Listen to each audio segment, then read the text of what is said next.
જય ગૌ માતા। અત્યારે અમે એક વાછડાને સમાધિ દઈને આવતા હતા, એટલે આંબેચા રોડ ઉપર આ નંદી બેઠો છે અને ઊભો નથી થઈ શકતો। અત્યારે અમે લોકો અહીંયા એને ઊભો કરવાની કોશિશ કરીએ છીએ અને માળી આટીના ડૉક્ટરને પણ જાણ કરેલી છે।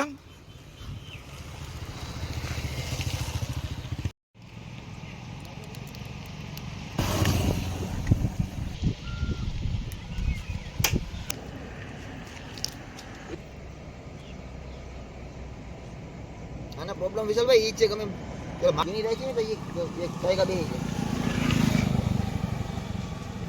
ઉડની આંખમાં જાય।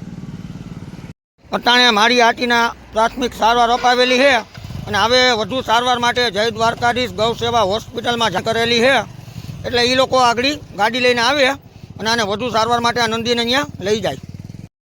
માળી આટીના આંબેચાના રસ્તે આ નંદી બપોરનો બીમાર છે, એટલે અત્યારે પાછું ફોન આવ્યો કે ભાઈ આની કન્ડિશન હાવ લૂઝ પડી ગઈ છે, એટલે અત્યારે અમે લોકોએ આવી અને આ કાંટાની અંદર વયો ગયો હતો, અત્યારે બહાર કાઢ્યો છે અને ગાડીની રાહ જોઈએ છીએ।